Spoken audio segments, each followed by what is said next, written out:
Good morning. Unbelievable. I just got to say, I'm in awe. As Ann said, beyond inspired and really excited about this next panel. I do want to continue thanking folks who've worked on this. So thanks to Ann, who, by the way, became a grandmother this week. And Denise and Ann Foreman and Muna Killenbach from the center, so thanks for all your work. There are folks from the Dean's office who are helping out today. I see Dennis and Jack and Sadia have been here, so thank you to them. And of course, if everybody could give a big round of applause to the folks who've been waiting on us and making food and drinks, so thank you. I also want to note that another important person from the Dean's office is here, Associate Dean Kiki Adozi. Can you raise your hand, Kiki? Because we're from the McCormack Graduate School, which is the only public policy school in the Boston area. We give a wide range of master's degrees, certificates, and PhD programs in public policy and conflict resolution and gerontology. If you are interested in further education to empower yourselves, please talk to Kiki. We'd love for you to take a look at some of our programs. It's funny, Ann mentioned us being here 2 years ago, and I stood up here to introduce Senator Elizabeth Warren, which was an incredible honor. And you may recall it was, I think, 8 or 10 days after the election, and I remember telling the story of my 17-year-old daughter at the time. We all had a rough night the night before, and she tromped down to the breakfast table, which, by the way, as a high school senior or junior, she didn't often tromp down to the breakfast table. And she walked into the kitchen and she said, you know, enough of this complaining. I got to put on my big girl pants and make something happen. And that's clearly what has happened. That's clearly what has happened. And it's just, again, as Ann said, beyond inspiring to see what has happened in this country across the political spectrum in terms of the engagement in politics, the engagement in voting. Again, this was the first time my daughter got to vote. It was very exciting for her. She went off to college, but boy, she made sure that she had all the paperwork and she could vote, as my older daughter did as well, who got involved in campaigns. So an incredibly empowering and exciting time. And I wish they could be here today because from the last panel, one of the panelists said, that can be you one day. I want them to be sitting here, and I'm going to tell them all about this. So very, very inspiring. And I got to say, beyond inspired by watching so many of you stand up who have run, who have won, who have lost, who plan to run. Just incredible inspiration to engage in that kind of way. But then the critically important question of, well, if you don't run, what are the other ways to engage? And I know that a lot about what's going to be happening today is about that kind of engagement. Beyond inspired by that last panel, Sarah, Sumbul, Keisha, and Ali. Yeah, oh my gosh. There were so many nuggets of kind of inspiration there. The game doesn't change unless game changers are out there. That's just great. And here we have a room full of game changers. That's fantastic. And the importance of resilience and of authenticity and respecting the hustle. I mean, just like words of wisdom came from the four of you. So thank you so much for that. Fantastic. And then we are lucky enough for the next hour or so to hear from two speakers who should be equally beyond inspiring. You're going to hear the next speaker who will introduce our keynote. Rachael Rollins is the District Attorney-elect of Suffolk County.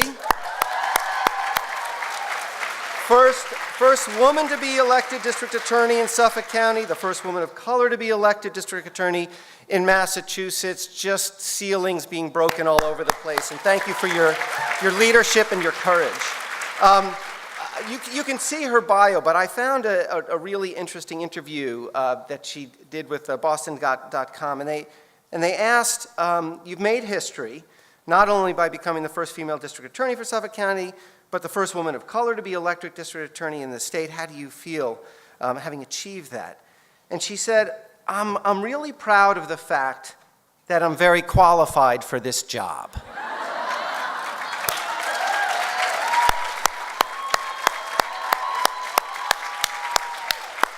And it reminds me of, I think it was Allie who said earlier that we should wake up. We, everybody in this room, look in the mirror and say, I can do this. And so thank you very much for doing this. She said, I'm also really proud of she said, yes, I'm a woman, and yes, I'm a person of color, but there are lots of men that aren't people of color that voted for me. There are lots of women who aren't people of color that voted for me. There was a lot of women in color and people of color that did. But I feel like my message resonated with people. Clearly, your message of justice, inclusion, and giving people the chance to prosper in the Commonwealth has resonated with us, and we're honored to have you on stage. Thank you very much.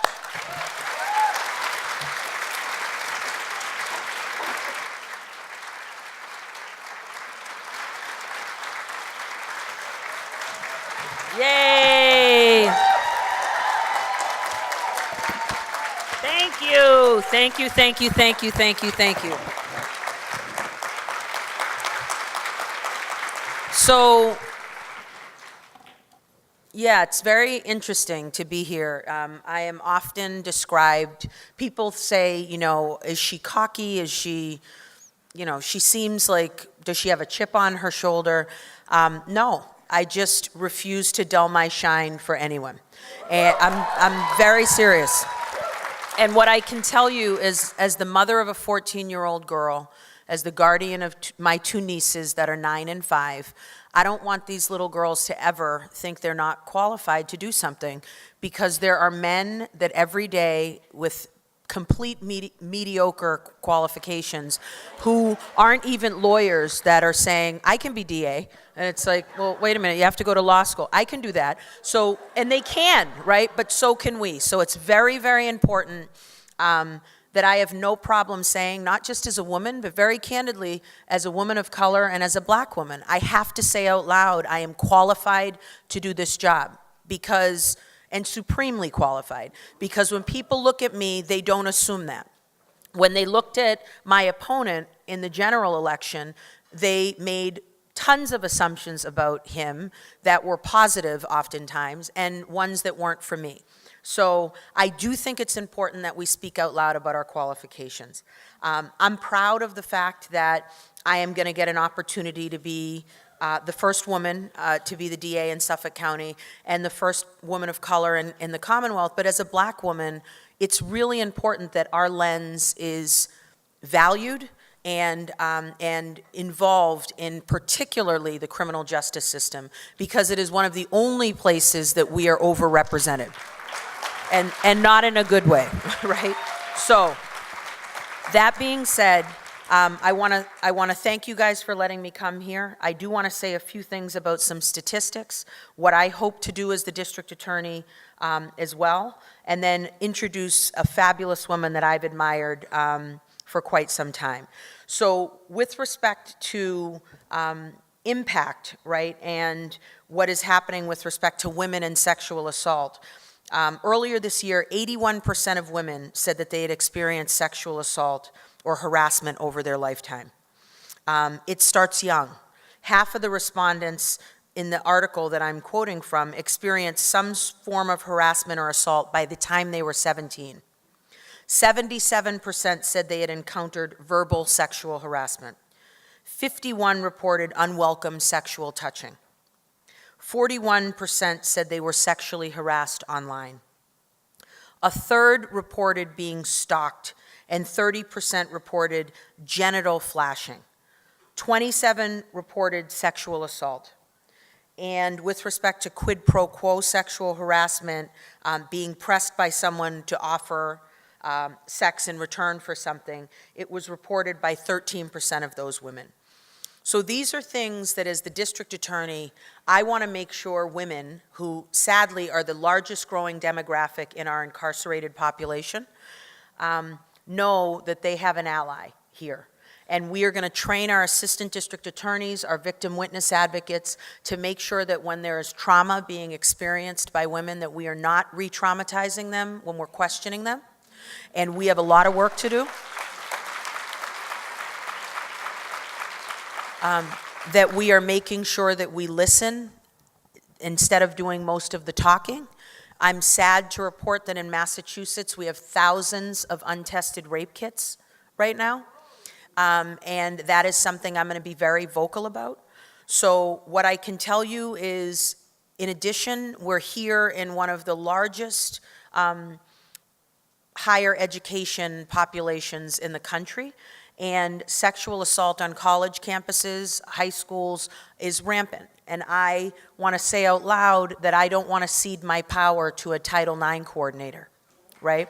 As the district attorney, if people want to come to me, rather than a coordinator that's paid by a university to investigate something that happened that the university could be responsible for, ding, ding, ding, like potential bias and problem, come to the DA's office. We'll help you as much as we can, all right? So that being said, I have the distinct pleasure of introducing Tarana. She is a civil rights activist, and she, in fact, not anyone else, founded the Me Too movement back in 2006. To raise awareness of pervasive sexual assault in society. Now, I know many of us heard about Me Too in 2017 based on Harvey Weinstein and his predatory behavior and of sexual assault and any other types of inappropriate activity. I'm very proud that the DA's office is looking at him and his organization as a RICO violation, right? Which is, you know, as in the directors of that organization were involved in a conspiracy to not report out all of this behavior. That's the way we need to start thinking creatively to use our criminal justice system to stop predators. She's a silence breaker. I've read many articles about her and smiled harder than I have in a really long time when I think about the fact that she says things like, people don't care about what women of color think. People aren't interested in hearing what black women have to say. And I can tell you, my friend, that I understand that much. She started a nonprofit called Just Be in 2003 which is an all-girls program for young black girls aged 12 to 18. I am so proud and honored to introduce her. She speaks truth, but she also understands that some people are not interested in speaking. Some people are not interested in making their life and the trauma that they've experienced public on social media, but all of our stories matter. And the importance of whether you are posting on social media or whether you are writing in a journal or you are speaking silently to a therapist, that we need to make sure our voices matter, our stories are important, and that we are taking care of our mental health, which is imperative. So we are all valuable, we can all make change. I am honored. Please stand up and welcome our keynote speaker tomorrow. Thank you.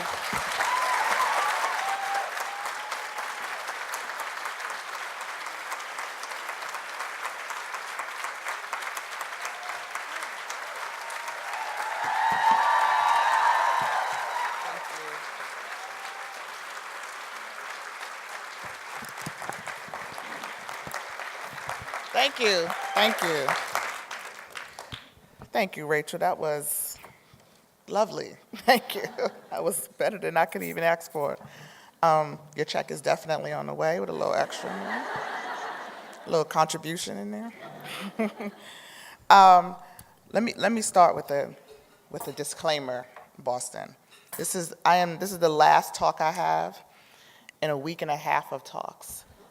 I've been today's Friday. Since last Friday, I've been to Detroit, Singapore, Korea. Detroit, LA, Singapore, Korea, back to LA, to Boston, and then I go home. I go home. Lord, as my grandma would say, Lord willing, the creek don't rise, I'm gonna get on a plane in about 2 hours. So I want to give you all the energy I have left So just lay it all on the floor and then carry my butt to the house because I need to sit down for a minute. I get to go to my grandma's house next week and I cannot wait. Just thinking about all of that cake and pie, it makes me happy, actually. Very, very happy. So I don't want to mince a lot of words today. I feel like in a room like this, people have a bunch of information already. Some of you have some background information already. I've been crisscrossing this country for about a year talking about the Me Too movement, and specifically talking about how we got started so that when we talk about where we're going, people don't feel like it's foreign. And that's mostly because a lot of what you hear in the media is just not right. It's mischaracterizations and misinformation and conflation and all kinds of things that is rightfully confusing. I understand that. But despite what you've read or heard about why the Me Too movement was founded, you should know this. It's not an awareness-raising campaign. It wasn't just created to create solidarity amongst survivors, and it's not created to target perpetrators. Those are important things to know and remember, because although each of those things are important individually, they're not at the heart of this work. The heart of this work is about supporting survivors of sexual violence, to make sure that we have resources we need to craft a healing journey, and also to empower folks to do the work of ending sexual violence. We believe wholeheartedly that survivors have solutions, and that's the place that we start from. Excuse me. I'm a survivor.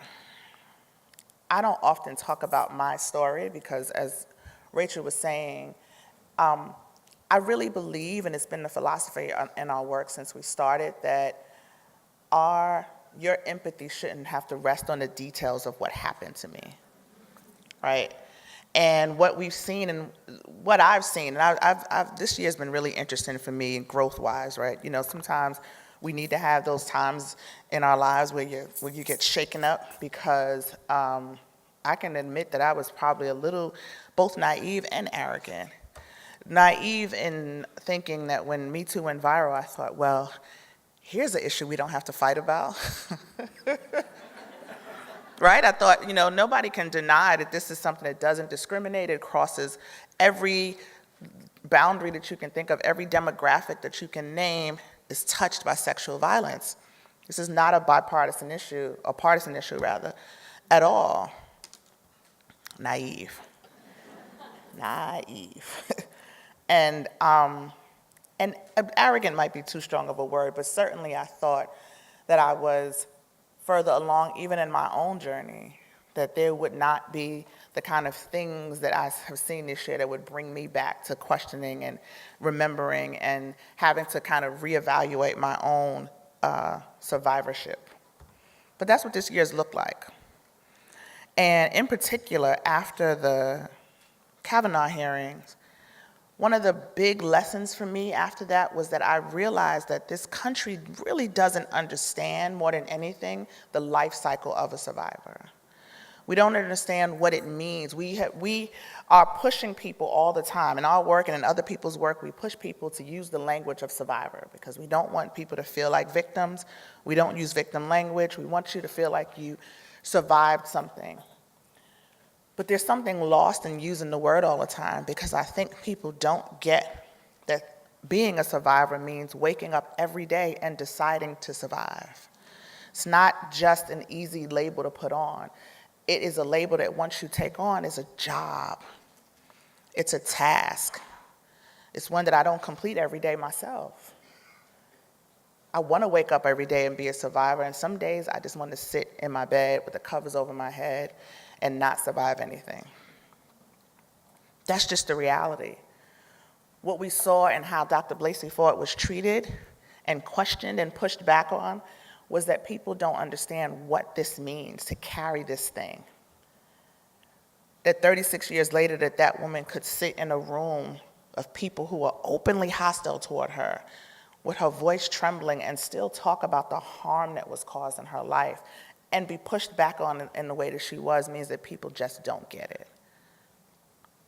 And so I talk a little bit about myself now because I think that some of the introspection that I've done over the last year makes me, when people say, how was Me Too founded? I always think about date and time and, filing paperwork and putting together programs and things like that. But when I was a little girl, my mother had, my mother has this beautiful, extensive library, and I was raised really wrapped in Black feminist literature. So before I was even 13 years old, I had like For Colored Girls memorized because we would listen to the Broadway production, and we had Alice Walker and Toni Morrison and Toni K. Bambara and Audre Lorde and all of these wonderful Black women authors whose books littered my mother's shelf. But I was drawn to Maya Angelou's books. Not because she was Maya Angelou, because I didn't know what that meant. It was because her books were beautiful. Like, as a kid, her first edition books are really colorful, and she had really interesting names like Singing and Swinging and Getting Merry Like Christmas. I was 11. That just seemed like it was fun. And the cover of the book for I Know Why the Cage Bird Sings had this really colorful picture of a bird in a cage. And I just wanted to read it. I loved the way it sounded. My mother wouldn't let me. So I did what most nerdy 11-year-olds did. I took it off the shelf at nighttime and I went in my room and I would read it under the covers. And I realized very quickly why my mother didn't want me to read it, because she said I wasn't ready.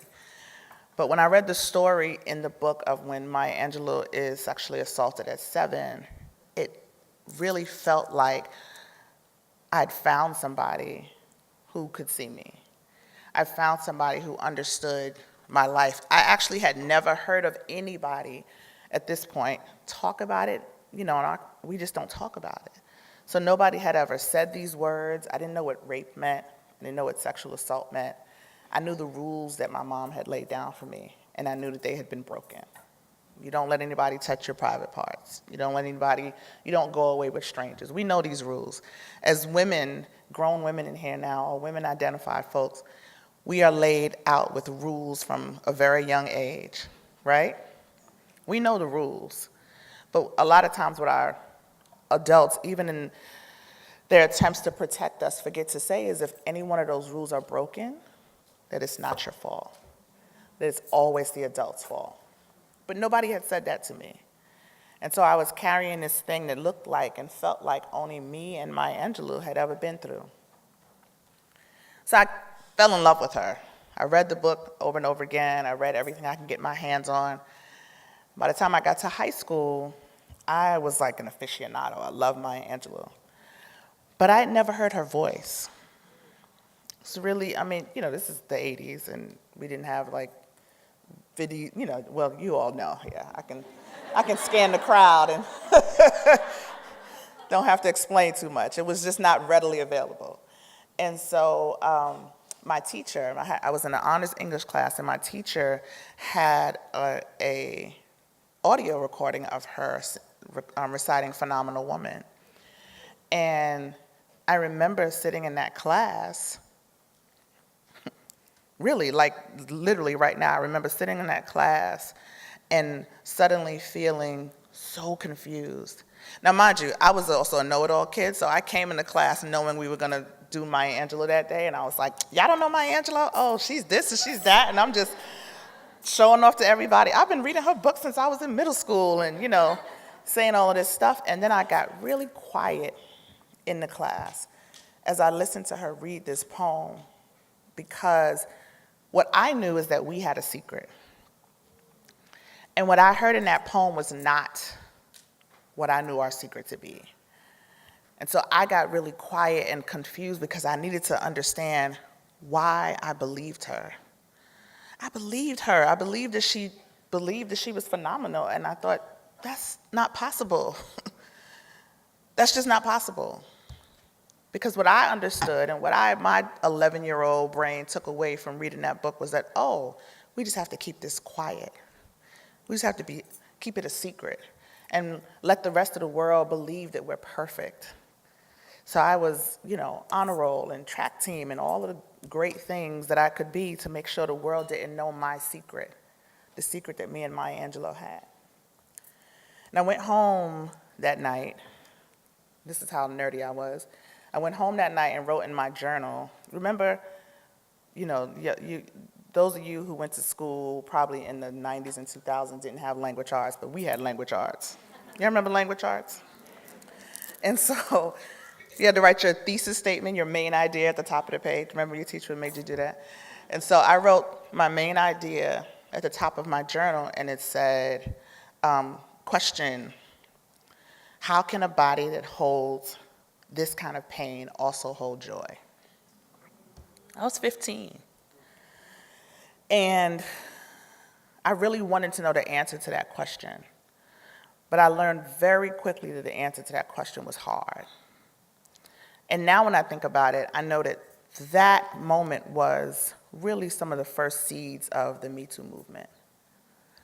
Because my work became about trying to figure out in my own life if it was possible. And as I figured it out, to share it with other people. Focusing on that question became harder and harder as I got older. I became an organizer at like 15 years old. I joined an organization called the 21st Century Youth Leadership Movement, which was based in Alabama. I lived in New York, but it was based in Alabama. So I organized all through high school, and I really think now as an adult, I probably just threw myself into it as a way to put all of this energy somewhere, right? I didn't have to focus on the things that I was dealing with because I could just put it all into this work I was doing. And I loved it. I still love it. I love being an organizer. I love doing that work. But something else was dawning on me. When I was in college, we organized around racism on our campus. We organized around police brutality in the community. Nobody ever mentioned gender-based violence. Nobody ever mentioned anything in relation to what was happening to women on our campus or off. And when you brought it up, if anybody dared bring it up, there was always a reason why it wasn't as important as these other issues. So I went on after school, after college, and went to work for 21st Century. And I met a little girl who I call Heaven publicly, and some of you may have read this story. But when I think about, again, I'm talking about the seeds of the movement, starting with that moment when I heard Maya Angelou's voice and grappling with that question. When I met Heaven, I was still in the middle of grappling. I was 21 maybe, and she was maybe 12 or 13. And she was one of those kids, I don't know if you worked with kids, you know this, particularly if you work with some groups of kids. She was, in the South we would call her a hellion. You know that one kid? Yeah. That was her. And so my strategy for dealing with her was to keep her close. And so I would find her in the daytime, and I'd usually hear her on the campus somewhere and say, Heaven, come with me. And just walk. I'd give her little assignments to do just to keep her busy. But she became my little special person. And so every year during our camp, we would have these events we called these Sister to Sister, where the girls got a chance to just kind of talk about anything. And so this year, Heaven sat in our Sister to Sister program, and all of that attitude that she usually had, and all of the, eye rolling and huffing and puffing and all of that kind of stuff kind of went away as she listened to these girls talk about their lives.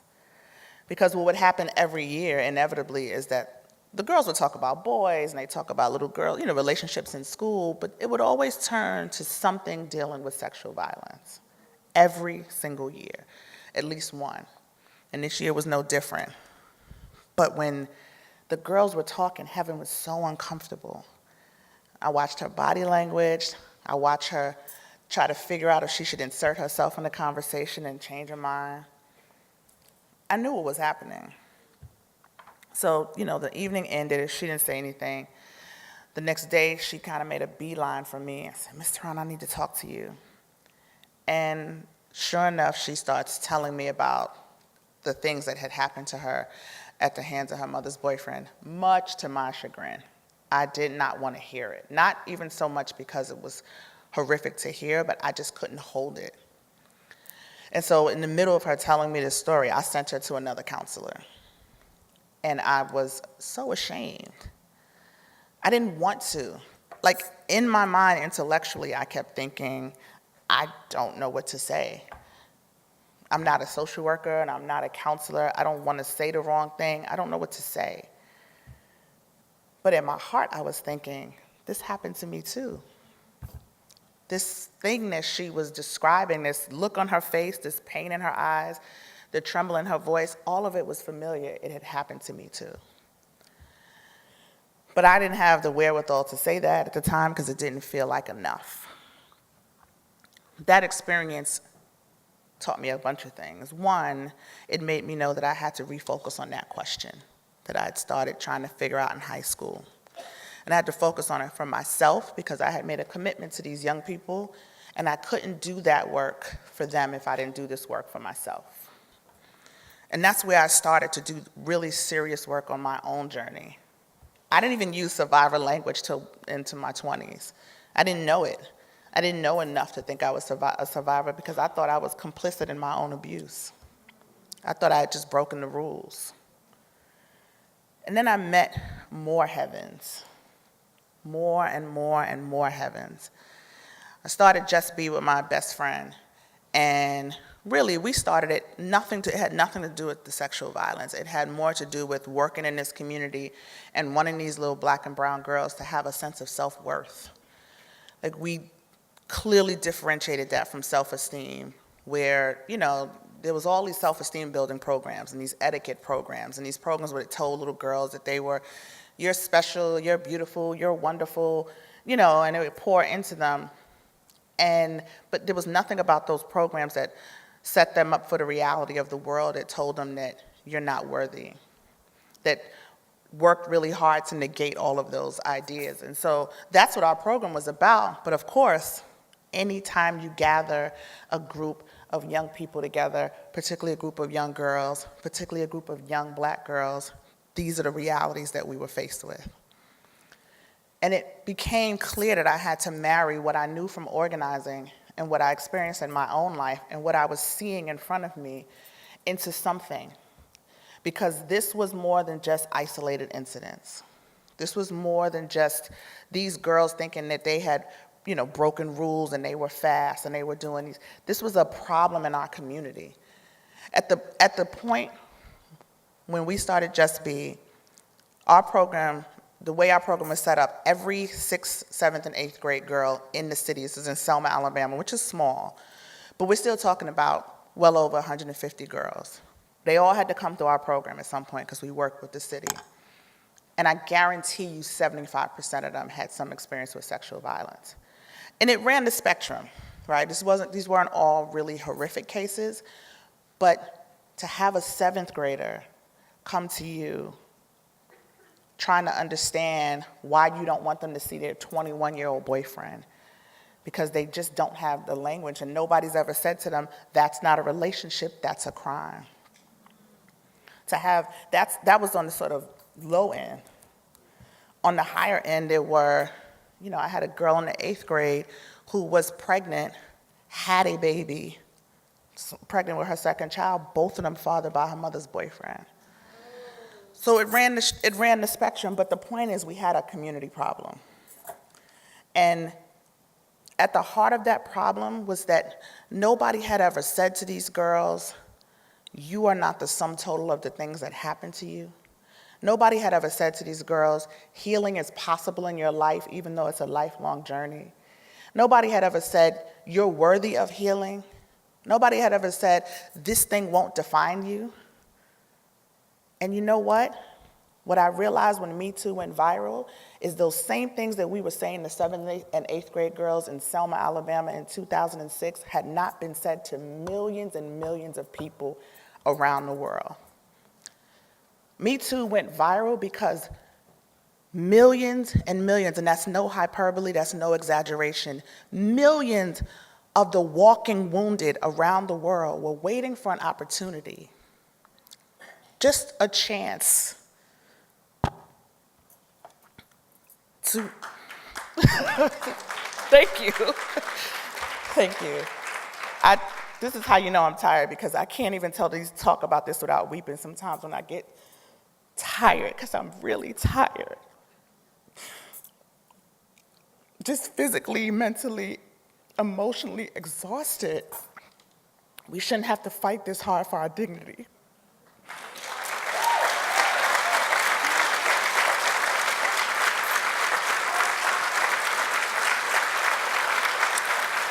I'm sorry. It's just, I've been doing this a lot. And sometimes I'm in spaces like this where people, I can tell in your face that you get it, and other times I'm in places where people raise their hands and say, what about the false accusations, and what about due process? And it's just, it wears me out because people don't understand the reality of this issue. There's no way in the world, well, there is a way because we witnessed it, but I couldn't imagine a world where 12 million people, do you realize that 12 million people engaged with the hashtag on Facebook in 24 hours? 12 million.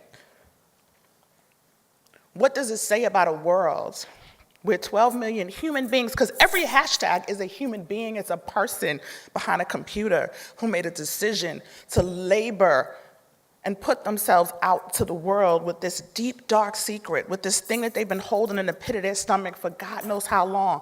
I think about the people who sat behind their computers trying to figure out, should I say this? Just to write 2 little words. What will my mother say? What if my brother sees it? What if nobody likes it? These are all decisions that millions of people around the world had to make.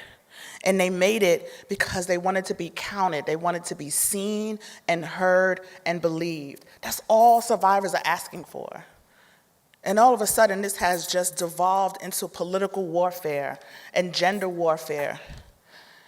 It's criminal that 12 million people in a day could say, this thing has affected my life, and our response is, what about the perpetrators? Well, when can they come back? Is there a road to redemption? Can Louis C.K. tell jokes again? These are the kind of questions that are being asked, and what's not being asked, let me tell you something. If we woke up tomorrow and 12 million people had some rare disease, this is how I always frame it because I think it helps people to understand it. 24 hours, 12 million people said, my life has been affected by sexual violence. If we woke up tomorrow and 12 million people said, I have this thing, I caught it too, around the world, not just in your community, not just in your state, not just in this country, around the world, 12 million people said, I have it too. And it starts spreading like wildfire. There would only be 3 questions. How did we get here? How do we stop it? How do we make sure it never happens again? Period. This is all the viral hashtag did was shine a giant spotlight on a problem that we all know existed, but couldn't find space to talk about because of the shame and the blame and the fear, the misogyny, the patriarchy, all of these things that we fight every day. I was just making a speech in Detroit last week where I was talking to a room full of movement people, folks who do social justice work, and saying to them in a very similar way, we are so caught up, and I get it, we've been socialized this way. But part of the problem that has happened in Me Too is there's the political side, you know, where the politicians and the conservative folks are like, they're trying to get rid of due process, and what about my sons and my husbands and my blah, blah, blah. And then there's the social justice side where folks outside of people who actually do this work who are saying, well, Me Too is not for us. That's not our issue. There are people who literally who are like, well, I deal with healthcare, or I deal with homelessness, or I deal with mass incarceration, and I deal with whatever, LGBTQI issues. No matter what issue you deal with, this is your issue. And I don't even know, I'm probably well over my time now. Somebody gotta tell me what time, how much time? You say that now. When they start bringing out the rolls for dinner, you're gonna be like, could you stop maybe? But I think that it's important for us to know that we cannot let people who don't have our interest at heart define this movement. We have to define this movement. I keep saying it, and I need so people hear that. We get to define this movement. We get to say that we are a part of the movement. Don't turn your power over. Don't opt yourself out of it because somebody said it's not yours or because you don't see your stories. Because let me tell you something, they don't tell our stories. They don't. They have no interest. It doesn't, unless it's some salacious gossip, unless it's going to get clicks or sell a paper, there's no interest in our stories. If you can't find interest, I'm going to tell you, and I could be wrong, but somebody do the research and tell me if I'm wrong. I haven't seen in a whole year a single mainstream media outlet do a story that said, wow, millions and millions of people said Me Too. Who are these people? What's happening in our country? What's happening in the world that so many people could respond to a simple hashtag? Let's look at child sexual abuse in America. Let's look at rape on college campuses in America. What's happening in the Native community in America? What's happening to Black people, Black women and girls in America? Where's the Latino folks? Like, there's so many stories embedded in the reality of what the sexual Me Too is around sexual violence, but these journalists have come back to the same stories over and over and over again. I have a Me Too alert on my Google thing all days. Will Harvey Weinstein walk? Is Les Moonves gonna give this money away? Is CK gonna tell jokes again? Like, it's so perpetrator focused. If you can't find valid, really interesting stories to tell in all of what's happened in this last year around Me Too, then we can't expect them to stand up for us. We can push them. We need to keep pushing them. We need representation. We need mainstream media to tell these stories. But until they do, we know that these things are happening. We have to be responsible for the work. We can't wait for them to validate these things that we know are happening in order for us to do the work. And I'm here to ask you to do the work. Don't wait for the story. Do the work now. Some of y'all are already doing it, and I appreciate that.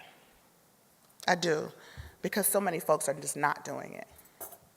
But we have to stop asking survivors to bear the brunt of this work.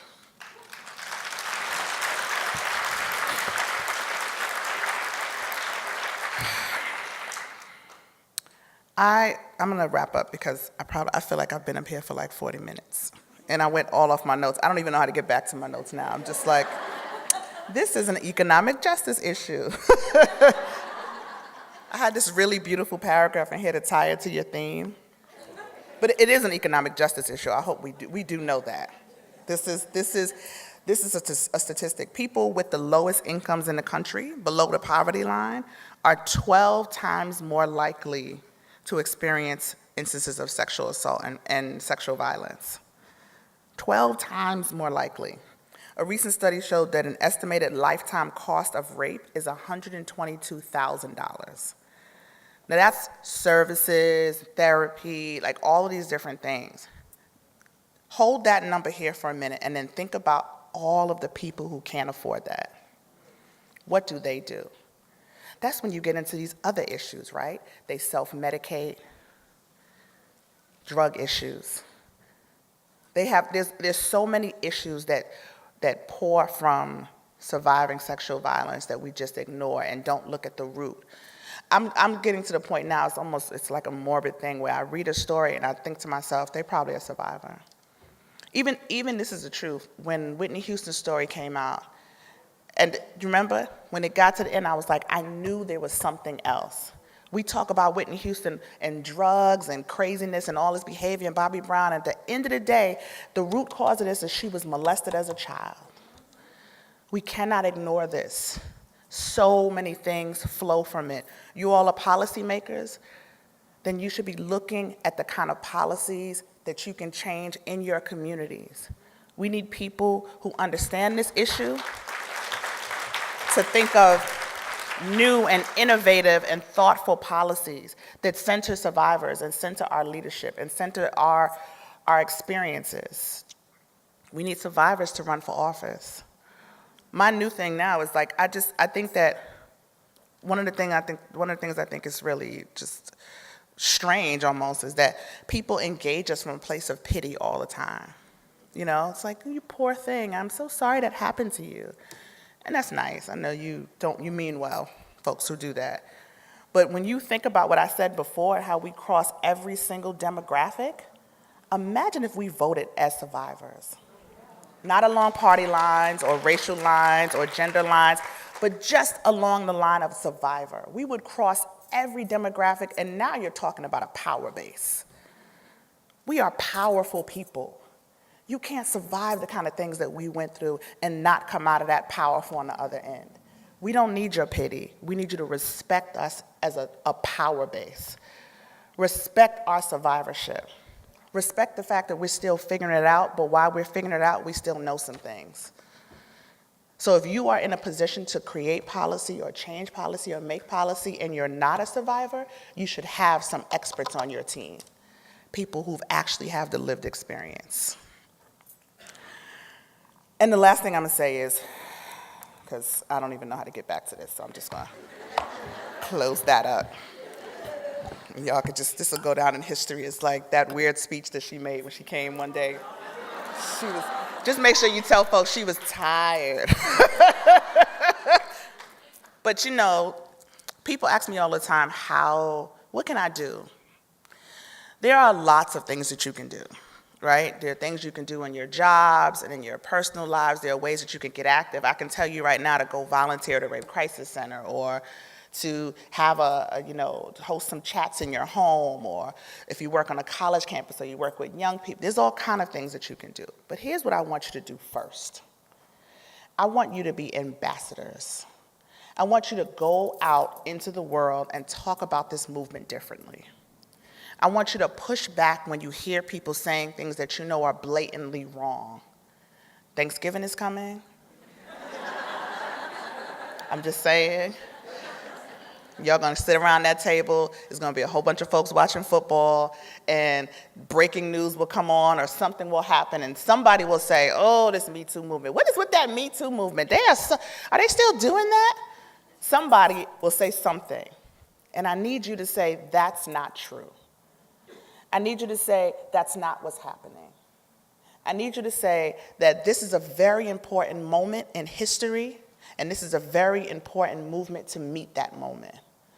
And if we don't talk about this differently, if we don't respond to it differently, we are going to miss this opportunity, and it's going to be horrible. It really is. I don't know how long this window is going to be open, but while it's open, y'all, we need to get as much done as possible. Some of us will be working on this until the day we die. But that's okay. I've committed my life to this. We all commit our lives to different things. Like, I've committed my life to this, but that doesn't mean that I don't work against police brutality or work around economic injustice. I work around numbers of things. I'm committed to really seeing a world that I want my child to grow up in. And whatever I have to do to make this world better, I'm committed to that. But my thing is this. I'm not asking you to shift your thing. Let your thing be what it is. I'm asking you to know that this is a critical moment, and all of you have a role to play. Find your role. Find your role. Be able to 20 or 30 years from now talk about what you did in this moment, how you showed up in this moment. Trust me, it's going to make a difference. The thing that you do, whether you gather a bunch of girlfriends together and look at the sexual harassment policy at your job, that's a thing. Do that. So many people, I'm not even gonna ask because I don't want to embarrass anybody. But most people don't really know what the policy is at their job. You know it exists because it has to. But get a bunch of your girlfriends together and have some coffee and read that thing. And then compare what you read to your lived experience in that place. And think about, would it cover what you've experienced or what you know your girlfriend's experienced? If you're a parent, do you think about how many people your child interacts with from the time they leave your house to the time they come back? We know teachers have to be fingerprinted. Bus drivers don't. Cafeteria workers don't. Maybe you have a conversation if you're in the PTA or whatever they call it now. My kid is old, so I'm off that. But maybe you have a conversation with the school about what's the vetting process for paraprofessionals at this school. Can we talk a little bit about safety and what are the protocols you have in place? There's nothing wrong with that. And that's a thing. But mostly, I need you to talk about this movement differently. I need you to, if there's a mind that you can change, change it. If it's your grandmama, if it's your Uncle Joe, if it's your girlfriend at work, if it's your boyfriend, your husband, your ex-boyfriend, don't call him if he's an asshole. Don't use this as an excuse. I know that trick. Only if you have a friendly relationship with him. But really, y'all, we are the ambassadors. We have to carry this forward. We cannot wait for other people to do it for us. So that's my humble ask. Thank you. I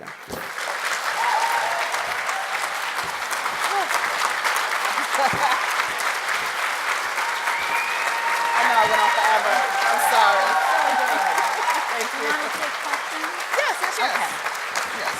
I'll move this over.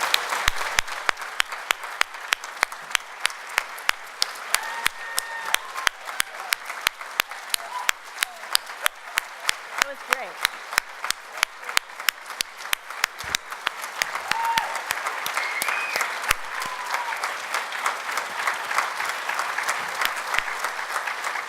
That little bit of cap I spread around is going a long way.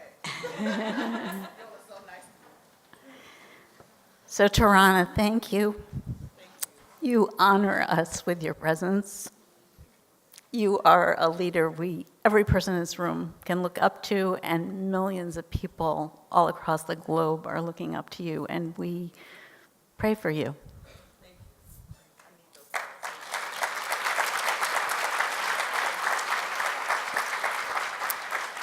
So Tarana has graciously said that she will answer a few questions, and I think we're very lucky, and we do have some roving mics. We're a bit behind schedule, but I think this is so important that we should just take a little time for questions.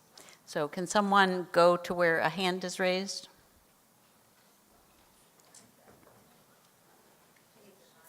Oh, here. Before I stand up, I'm going to ask for the people taking photos to please not take a photo of me because it's against my Mohican Oka beliefs. So I ask that you respect that. Thank you. I truly believe that, I saw Oprah last night and I'm seeing you today. I truly believe that this is by divine design. Wow. Because it's been over a year since I've been trying to make my story public. And I want to thank the UMass Lowell faculty for telling me about this conference that I didn't even know existed. So that's what I mean by divine design. I'm a staff member at UMass Lowell, and what happened to me by one of the faculty members, who is also an associate dean, if it happened on the subway, he would have been arrested. Wow. WBUR, Boston Globe, all of these newspapers, I'm trying to tell people my story. It's not an allegation. I reported it to HR. Everybody talks about due process. He had his. He was investigated. I was even paid by the university. I have all of this paperwork, and no one will tell. Not only my story, other black women have come forward and said, this man has done this to us too. Y yo también. Black women at UMass Lowell, not students, I'm talking about staff, grown folk, are experiencing this, and no one would tell our story. Tarana, sis, I need you to see me. Like you, I'm in my mid-40s, I'm 45. Like you, I'm from the South Bronx, 10459 Innerville Ave. I need y'all in the room to hear me. I need y'all to help me. I need y'all to help the black women at UMass Lowell because they're breaking our spirit. Don't touch me.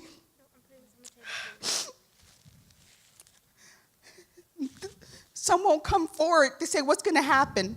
We've told this prior to Me Too, the resurgence of Me Too. This is last May. 6 months before we've heard of Harvey Weinstein, we reported it to HR. Got my paycheck. I'm still asking for justice.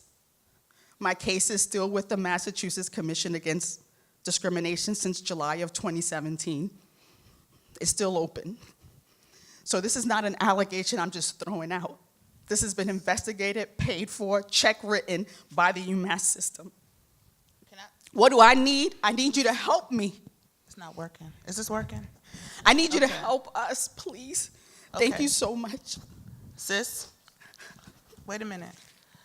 This is a room full of folks here, including the newly elected district attorney in this space. Everybody has heard you, and I'm hoping that somebody will come, more than one somebody will come, if you're open to it. Yes. Maybe not to touch you, but to just talk to you about how they can help you. Because I can tell you this, I get, without exaggeration, thousands of emails weekly with very similar things. Everybody wants me to publicize their story. Everybody wants me to tell some way worse than what you're describing. And I think you overestimate my power in that. I can go to the media and say the same thing. They don't want to hear it. I've tweeted things out, a story about a woman in Florida who's being charged child support for a baby that she gave birth to by rape. Like just all kind of crazy stories like that, and they don't take hold. What you need is community support. It's not about the newspapers, obviously, but you need, so I'm hoping that people in this room who have heard this sister's passionate plea will talk to her and provide her some kind of community support. I don't have inroads in this community for that. In ways that if you have a specific way you think I can be helpful, I'm certainly open to hearing that. But I Two think plans. One, the reason why I'm going public is because Black women have left the university. And I want them to be able to tell their stories to Lowell, because I was the first, but I wasn't the last. And number two is to change the process. I'm only asking a 2-point plan. That's it. No, what you're asking is not unreasonable. What I'm saying is that I think that there are people in this room, there are movers and shakers and people who know this community better than I do who can help you. And so I'm going to leave it at that and hope that people will, I see heads nodding already, folks will come to you and talk to you about getting you some support. But that please don't let this sister leave here today without somebody helping her and giving her some support. Can we agree to that? And I do see you, sis. And I heard you, we all heard you really clearly. I understand, really. You won't leave here today without support. Okay? Okay. I want to thank my colleague and sister from UMass Lowell, and a lot of us are listening, and we're hearing you. Thank you for your courage in speaking. I'd like to take a couple other questions. Microphone over here.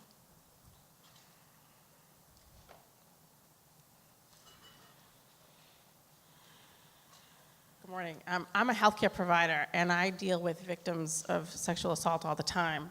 And one of the most disturbing things for me with what happened to Professor Blasey Ford was how we blamed her for not telling her story earlier. And I think that we need to talk more about that victims of sexual assault have had all of their power and all of their choice taken away. And sometimes that ability to stay quiet until they're ready, if they're ever ready to tell their story, is their piece of power. And we need to respect that. I 100% agree, and I think that one of the things I tell people all the time is that when you are a survivor of sexual violence, one of the worst things that happens is that you lose the right to make decisions about your own body. And so that every decision you make after that is that much more important, even if the decision is to not talk. That's a decision that we get to own, and we get to take. It's a part of coming back to yourself and owning your own power. But that's what I meant about, I think in that, watching that whole thing unfold made me realize that, people watch, Law and Order SVU and, really, I mean, that's my favorite show, but we watch these TV shows and they have socialized us over the years. So I think we think the world understands what it means to go through this. But in real time, people really didn't understand. And here's something else. This man who I met, who's an actor, I met him on the plane random when we got into this conversation, but he said something that really has stuck with me. He said, isn't it interesting how gendered the response to memory is? And, well, I guess I use that language, but this is what he was saying. And he said, he didn't say gendered, but he said, nobody ever questions the men who come forward and say that they were molested by priests. You've never heard anybody, and they shouldn't, obviously, but you've never heard anybody say, why'd they wait so long? They must be lying.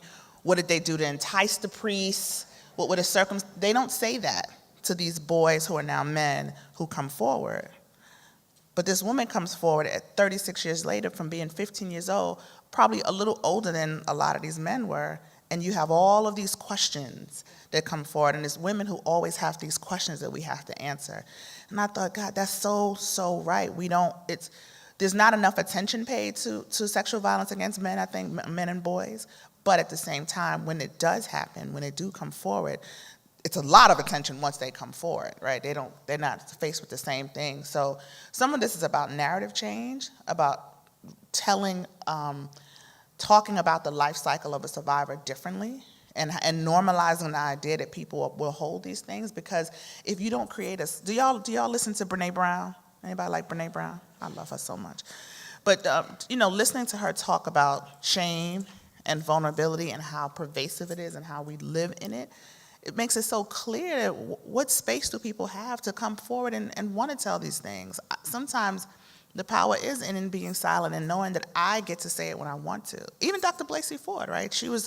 She had the right to say, I want to tell this thing, but I don't want to be public. But folks just don't get that. Okay, we have time, I think, for one more question. Oh. Someone up here. Where the young people at? Isn't Ignite here? Hey, I mean, I know y'all are here, but I'm talking about the kids. We have 100 young people who Hi. are here on a Young Women sorry. Leaders track. Okay, do so you want not me to talk? That's okay. I want at No, least go one ahead. young Go person. ahead. I'm not that old. Just saying. Okay, wait. So whoever was going to answer over here, and then I'll get you last. Okay. Okay, we can take two. Why don't we take the two? Do you mind if I go? Is this on? Yeah. Okay. So I'm a lobbyist and in a state legislature, and we were talking last night about when I got this new position, I was shocked at the pervasive culture of sexual harassment in lobbying and in politics. And maybe I was naive, but it is what it is. Last spring, I gave an interview to the Associated Press about my experience of sexual harassment, and I worked with my therapist, I worked with my family, I was terrified to go public. And she didn't run it because it wasn't bad enough. So my question to you and my comment to the group is, how do we, it wasn't bad enough, it wasn't salacious enough to run. And I felt, it's not about me and tell my story and only me. It's not. But I'm curious if you can speak to, how do we make the space for the variety of experiences that we have without it being a competition of who had it worse, But right? this is what I'm saying about divesting from mainstream media. I know. Right? Really. We have to, it's hard, right? And on the one hand, when I talk to journalists, I get their side, not their side, but I get this to a certain extent, right? We are a culture that loves consuming these things. We love celebrity culture. We want to know what they're wearing and who they're dating and where they're going, right? So it makes sense that the media would focus on them because that's what sells. It's a business at the end of the day. So when you pour your heart into something like that and you open yourself up and you leave yourself to the whim of business people, you have a 50-50 shot. There's so many stories like that. I mean, on the evening of the last year, almost a year, what do you call it when the ball drops? New Year's Eve. Sorry. You know I'm tired. New Year's Eve, I pressed a button in New York for the ball to drop, and I brought two women on stage with me because I was so upset that the Time magazine left them out of the Silence Breaker story. And one of them was one of Russell Simmons' accusers, and one of them was one of R. Kelly's accusers. Two black women who had, at great personal risk, told their stories, and the Time magazine didn't, especially the girl who told on R. Kelly, because she broke an NDA. Like, you can't be more of a silence breaker than that. So my point is, that was sort of my that was sort of the start of this place that I landed, which is that I cannot invest in what mainstream media does, and why we have to validate each other's stories. I think that survivors have to tell their stories on their own, have to have ownership of that. If you want to tell it, and shouldn't be, that's this labor that we're doing is just unjust. This is not our burden to bear. It's not. We bear enough of the weight of trying to heal ourselves, and now we have to bear the burden of healing the world. It's not. So I think it's creating safe spaces in our own communities for us to tell our stories if we need to be validated by people who we know care about them. It doesn't feel like enough for people sometimes, though. That's the part we got to get over. If it's not in a newspaper, if it's not in social media, if it's not a whole big splash expose, folks don't feel seen. But we got to see each other. We have to see each other. And I think that's way more important. But I'm sorry that happened. I've heard so many stories like that. Yeah. Okay, one more question. Isn't the baby last? Oh, wait, was one more before her. Okay, go ahead. Oh, is this okay? Well, I'm standing up now, so that'd be awkward. No, sit down. Go ahead. So one, I just want to say thank you, and this is really. Wait, I'm sorry. Did you have a question too, sir? No. Oh, you were just. He was handing Mike. Oh, you're the mic guy. I was like, I want the man question, but go ahead. Thank you so much. I appreciate that. I'm going to try to keep this concise and a little bit anxious. What everyone had said, I love being in this room full of people. People telling their own story in their own way, I didn't participate in your movement. I didn't do #MeToo, and I was a family violence prevention specialist for an entire county, and I worked at a crisis center, and everyone's like, I couldn't do it, and that was where I held my power, but I'm so grateful that you did it. And I'm so grateful that 12 million other people did it. And so even though I don't necessarily share my personal story, and I feel like I had one of the bad ones, and I say that, right? But that even when I had the bad one and I did the things I was supposed to do, nothing happened. And, he's currently in jail for trying to kill an ADA and a judge, but it didn't matter what happened to me. So my thing, one, is that when you said you were tired, I get that. On my days where I'm so tired. Because I said my story a lot back then and it didn't matter. And my thing is building resiliency. I have an understanding of, neurotrauma or I'm anxious. And I'm neuroatypical specifically, so it's a little bit difficult for me to figure out my way sometimes. And so I guess my question was, so I'm working on resiliency. I started a social enterprise, and that's what I want to do is bring resiliency into communities because I can't stop the trauma. I hope to build resiliency factors. I understand that my business doesn't work without a movement. How, you said all this story, but what was that push where something happened? I feel like I'm waiting for something, and I don't know what that something is, and maybe you don't, but I was hopeful. Well, I want to make sure I understand your question. I'm shaking. It's okay. You do work with survivors, I'm assuming? I did. Right now, I did, and then I was working on my MBA, and I decided I had to marry the two things that I knew. Right. And I wanted to bring tangible resiliency into communities because of everything with the ACE study and being able to counter that, and so empowering people in a different way because after 12 years of frontline, I couldn't do the frontline so much anymore. Mm-hmm. So right now, it's just me, and that's where I go out, try to meet people, is I have ideas for, passive income to fund scholarships and microloans, and I have different ideas for programs, and I learned how to, build a website and start a business in the state of New Hampshire, and I learned all that from Baby, scratch. you gotta slow down. You talk so fast. I am, literally I'm trying shaking. to keep up with you. And that is, what everyone tells me. I need to slow down Yeah. as I get so anxious, shaking right now. So basically, you're trying to figure out what you can do personally. Well, and just because you started this movement, it just happened to go viral, and how, I guess But this is the part, okay, I think I got you. And this is the part that I have to... How did you find that strength in that community? Because right now I'm searching. Yeah, if Me Too didn't go viral and y'all didn't know me, I would still be doing this work. Right. Right? And so I think that the strength that you're saying that you see in me it comes from the work, right? I needed to invest in this particular thing. There became a time in my life when I decided I can't run the spectrum of social justice. Right. And I did all kind of housing rights. Right. I did all kind of stuff, and I decided this is my thing. Once I decided this was my thing, this was my thing. That makes me feel better, because That's all. I'm telling you, part of the reason why I was able to show up and say, hey, I started the Me Too movement is because I have 1,000, pictures of me standing in the rain with a table with a Me Too shirt on. Like, can I talk to you about sexual violence? Or me and my daughter alone humping along with bags of T-shirts, giving them out to people in the street and giving out flyers and like I would almost pay people to let me speak at places. I'm like, hey, can you add me to your agenda? I'll give you $50. Yeah, I'm like speaking at an art gallery. It has something to do with. I think that what I heard you talk about in there about resilience is it's married to what we're talking about. That's my thing. It's not necessarily. I think that we're resilient already. Mm-hmm. That's inherent in being a survivor, and it's just showing people, bringing people back. The language I use is bringing people back to themselves. So bringing people back to the fact that you create your own joy, bringing people back to the fact that you are resilient. We just don't see it and we don't recognize it. And I think part of the path to healing is making sure that survivors know that we create those things in our lives and connecting them to that. If that's your work, just keep doing that work. That is extremely valuable work.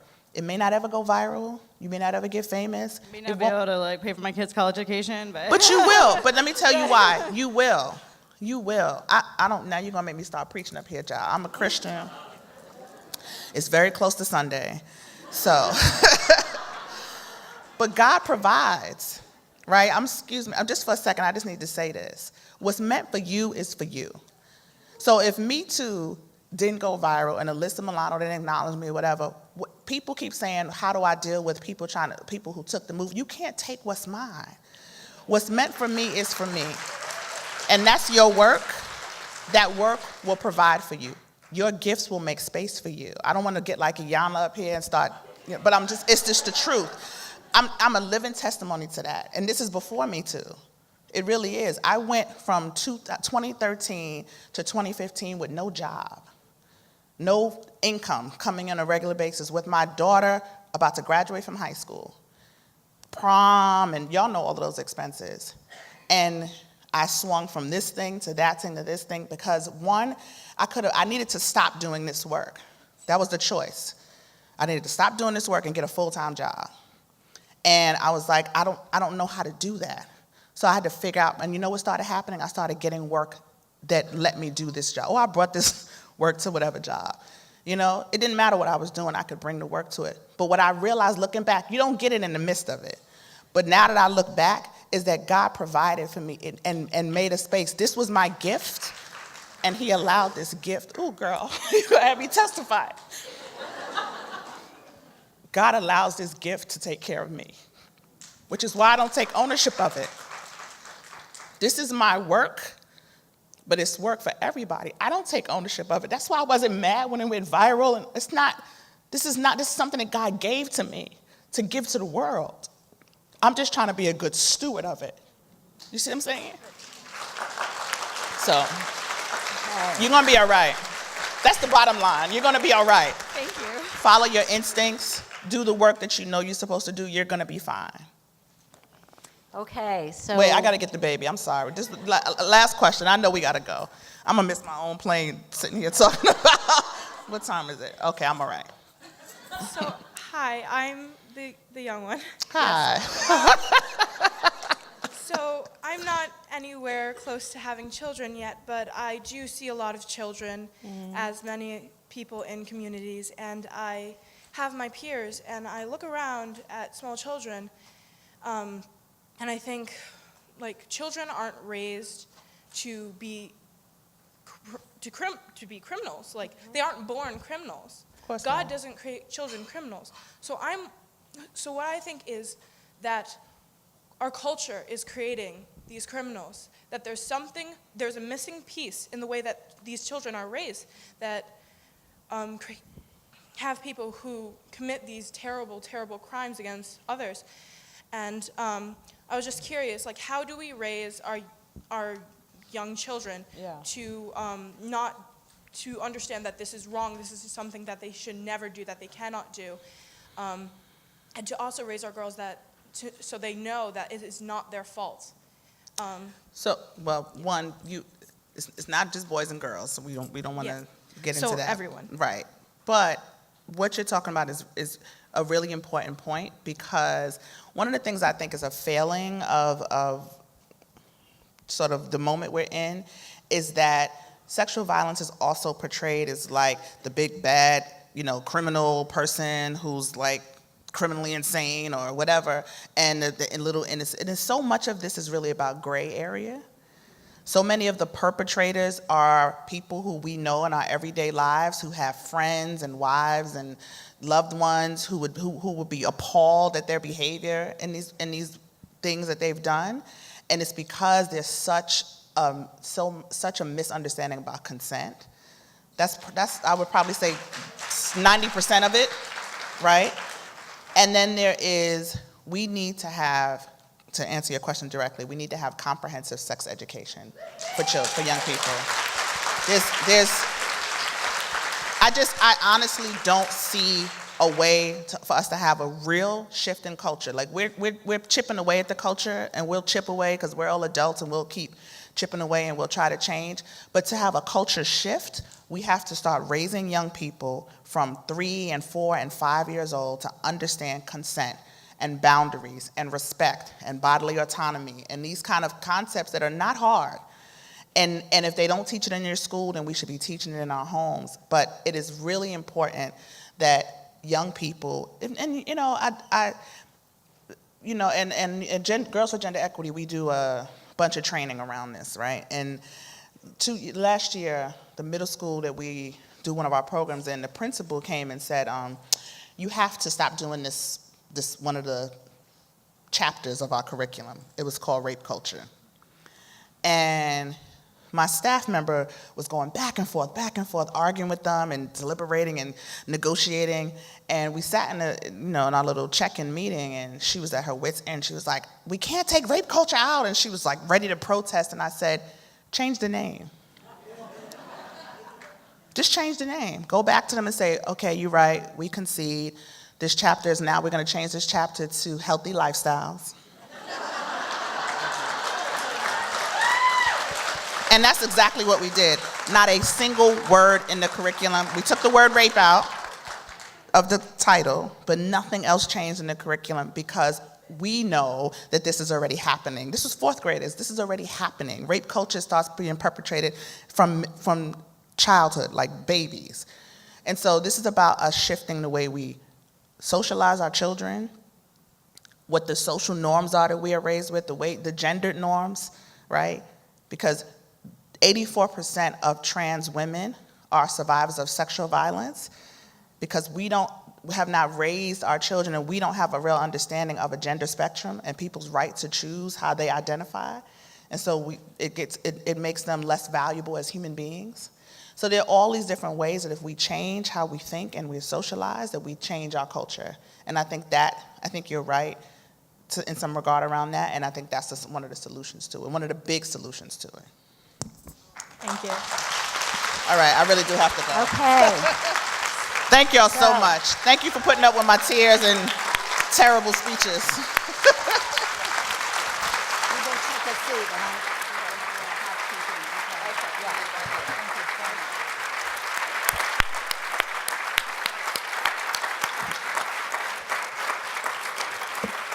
Okay, so thank you for the gift you gave to the world, and thank you for the gift that you gave us this morning. It was incredible, and I think we all are filled up with a sense of urgency and a sense of trying to figure out how to incorporate this work into the work that we're doing, and that's very germane to the breakouts this afternoon. So I just want to give a couple of housekeeping details. We are behind schedule. I'd like to ask people to clear out this room because there's going to be a little bit of cleanup, and go out and get a box lunch and then come back in. And I'm afraid we're going to have about half the time that we had been hoping for lunch, but I think please look at the signs on your tables to get a little bit of idea of who you might be networking with. We've got state names, we've got issue names, and we've got the Ignite name. So again, thank you for a wonderful morning, and thank you, Tarana Burke.